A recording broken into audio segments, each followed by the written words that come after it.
Welcome, guys, to AEW Dynamite, April 1st, 2020.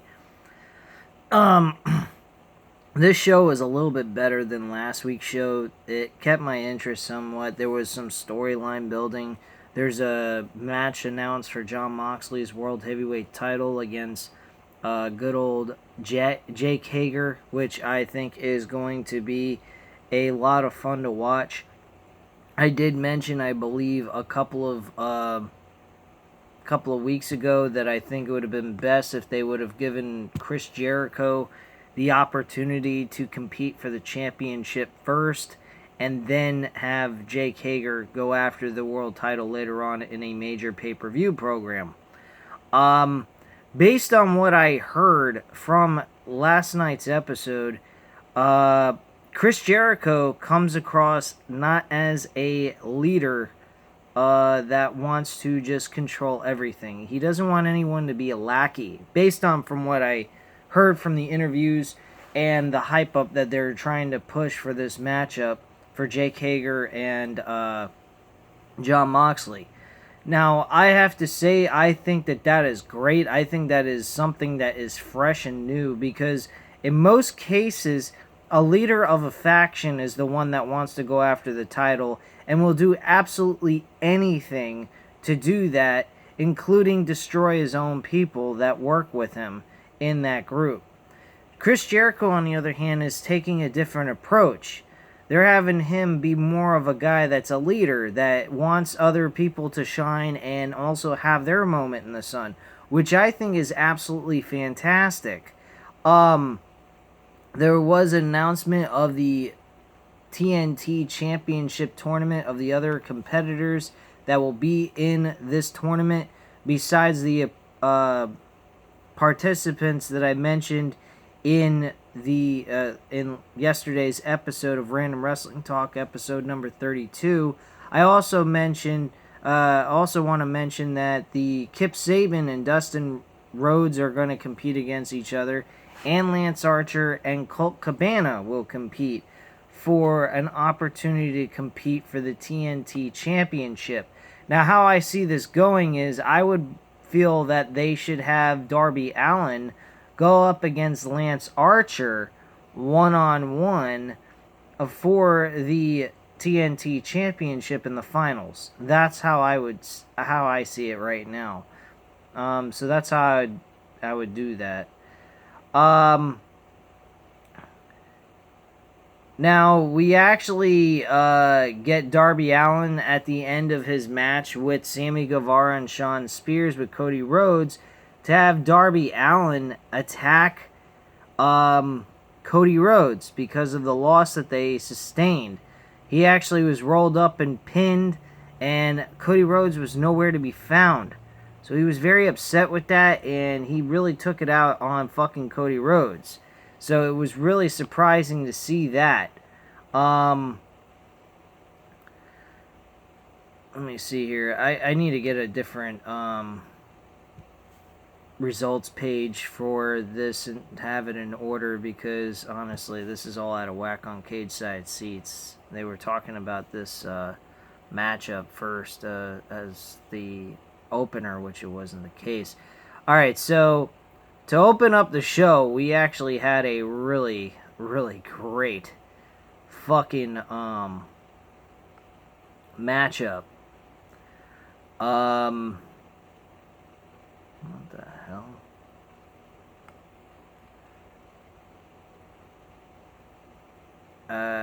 Trying to find the results of this, and this is really fucking retarded. Okay, now this video is turning into total garbage. Give me 1 second, guys. I do apologize about this. This is really not coming out the way I wanted it to. I don't understand why the hell it's all messed up for, but whatever. Give me 1 second, I'll get this resolved.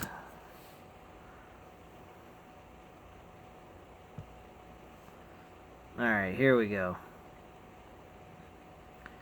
So, first things first, the first match on the show was actually Kenny Omega versus Trent Trent Beretta is what he used to go by. Now, this matchup was really good. It was long. It was almost 30 minutes long, to be exact. And they were all over the place. They really kicked ass. At the end of the day, Trent Beretta lost this match to Kenny Omega, and a lot of stuff occurred during this match. These guys really did some hard hitting. I really am concerned about these guys doing all these stiff moves and shit, really because of the fact that I don't think that they need to go out there and kill themselves to get their point across. And with no fans in the audience, I think it's kind of a waste of their time to go through all the trouble to do that. I mean, I think it's great that they want to do it for us as the fans, but at the end of the day, I mean, they're really putting their bodies through a lot of pain and suffering when they're not even fucking in front of an audience. Now, granted, if they were doing a pay-per-view with no audience like WWE is going to do for WrestleMania, I could understand them going all out crazy. But this being a weekly televised show, I don't think this is a good idea for anyone to be doing. Simply because of the fact you could risk injury and also cause yourself to have yourself on the shelf.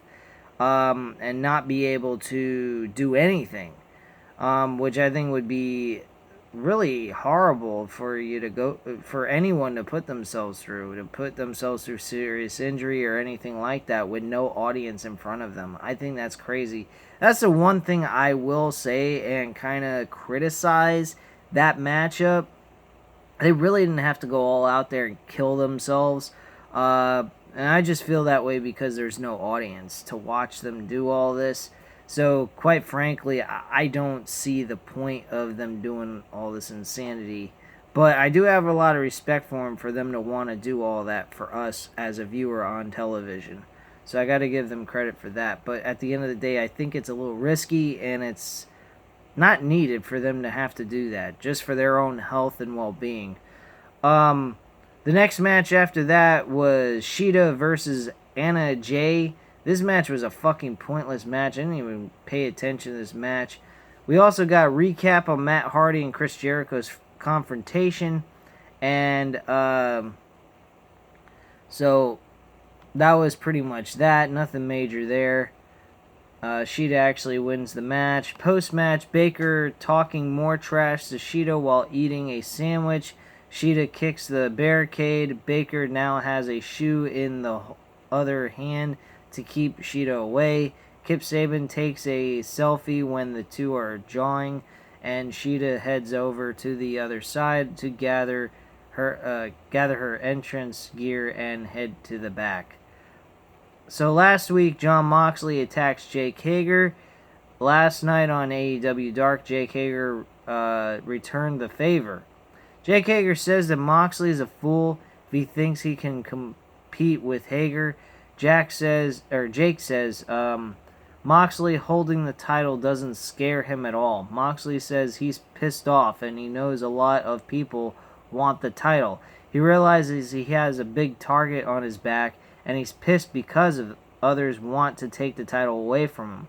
So basically in all that, he's just saying overall, hey, I am pissed off because that anger fuels me to continue to stay the AEW champion and be a defending champion. Jericho goes on to say that Moxley talks about everything he does is for the fans, unlike the Inner Circle. They do everything for themselves. Moxley says he knows Hager well, isn't afraid of him, but understands the skills that Hager possesses. Hager knows Moxley isn't as strong as him and isn't as ruthless as he is. Sammy Guevara notes that Hager is undefeated in MMA and in AEW, which is a very good sell point on Jake Hager as a character, as what he has done, and what he has done professionally in a real sport. So, I gotta give him a lot of credit, and also he's a very reputable challenger and has a purpose to challenge for a world title when he is actually worthy enough for a world title match, because he has done some things outside of wrestling that gives him a lot of credibility. That's the reason why I would say he deserves a world championship match, because of the fact he's been undefeated in MMA, and he's been successful here in a couple of matches that he's had. So Moxley says he knows Inner Circle wants the title back, so Moxley went after Hager since he was the most likely coming for him anyways. Jericho says he has a rematch coming against Moxley, but he's letting Hager do his thing, and Jericho says Inner Circle isn't like the Elite, drinking on the job, hitting each other with their finishers. They win championships. And Jericho said, hey, if Jake Hager wins the title, so what? We have 2 world champions in our group. And he's basically referencing that he's still le champion, and Jake Hager would be the new champion going in. I think that's great. Like I said earlier in this video, I think that's an awesome idea. And granted, that's not going to happen. Jake Hager is not going to win the championship from Jon Moxley. I think this is an opportunity for Jon Moxley to be really impressive as a world champion and give Jake Hager his first loss in AEW. Jon Moxley is a totally different cat. I mean, this guy is not someone who is in any faction. He's in by himself. He's like the Inner Circle, and he doesn't have a pack of people around him. He's a one-man army, which he says in this vignette. So it will be on Jon Moxley defending the title against Jake Hager in an empty arena, no-holds-barred match in 2 weeks. I'm looking forward to that match. I think that's going to be really fucking cool. Colt Cabana joins Tony Schiavone later on commentary. Will face Lance Archer in the first round for the upcoming TNT Championship Tournament. Jake Roberts says his client, Jake the Snake Roberts says, his client Lance Archer is about to come out and destroy whatever AEW has cooked up. Robert says that AEW is playing games. They don't play games. Robert tells Cody he might be smarter than he thought and is actually afraid. Or maybe it's Brandy Rhodes telling him not to get in the ring. She seems like the one who wears the pants. Okay. So Lance Archer goes one-on-one with Marco Stunt. He kicks Marco Stunt's ass in a one-sided beatdown squash match. Easy to tell what the hell is going to happen with that. Then post-match, Lance Archer comes back to the ring and sends Stunt into the crowd on a couple of other wrestlers. Archer leaves the building after that. So then we get a promo from Brody Lee. Brody Lee's in a suit, stands at a table with the other Dark Order followers looking on. Lee says during this scary and unprecedented times, he understands how we feel. Lee says at one point he was scared and beaten down, but no longer. He has one minion stand, and he says, "Thank you, Mr. Lee." Lee says, "It's Mr. Brody." He then says, "Sorry, Exalted One." Lee angrily says, "It's Mr. Brody." Another minion yawns. Lee sits and gets in the guy's face. Lee asks if there's something going on at home to make the person yawn. Lee says tiredness shows weakness, and he can't have that in these doors. Lee tells them to never yawn in his presence again. He then boots the guy out of the room. I will be straight up with you. This whole gimmick, just based on that alone, too much fucking reference to Vince McMahon. That's what this is all about. So this gimmick has gone from a cult to being a let's make fun of Vince McMahon garbage. I don't particularly like it. I think it's really stupid. I think it takes away what they were going with Brody Lee, and it's kind of going off the tracks to me. I'm not particularly enjoying the idea of them taking shots at Vince McMahon. Now, granted, I have no problem with them taking shots at Vince McMahon, but based on the gimmick, that wasn't the point. The point was to have Brody Lee be a leader of a so-called cult. And he's not really looking like he's part of a cult. He looks like he's part of a spoof on Vince McMahon, which I don't quite understand that at all. But hey, whatever. If other people are liking it, great. I'm happy for them. Me personally, one night you doing that, that's one thing. To go 2 nights in a row, it's kind of pushing the envelope a little bit, I think. Which I don't think they need to do. I think he is perfectly fine with just, doing what he's got to do, and that's all. So, there was a match, though, between the Natural Nightmares with Brandy Rhodes versus 8 and 9, which is the Dark Order Minions. This was just a squash match for Dustin Rhodes and QT Marshall. The double team flapjack finishes off one of the minions for the victory, and that's it. Post-match, Brody Lee heads out to the ring. The Natural Nightmares give him a look, but he ends up going into the ring. He hits a big powerbomb on one of the minions. He looks over at the other one, who sneaks over to the corner, and Lee then heads to the back. So basically punishing them for losing a match. Okay, great. Now, the next thing that came up on this was Chris Jericho discussing business with Vanguard to have him join the Inner Circle once again. This was hilarious. I really felt this was hilarious. Yes, I understand it was a little over the top, retarded, ridiculous, but it was funny in the aspect that it was so over the top and retarded that you can't sit there and not laugh. It was fucking hilarious. So let me go into some of the information that I have here that went on during this segment. Chris Jericho is basically hanging out in his jacuzzi. Says today's a holiday, April Fool's Day, and he's never seen a bunch of fools like the Elite. He then runs down the entire group, making fun of each guy, including Matt Hardy. From the skies comes Vanguard 1.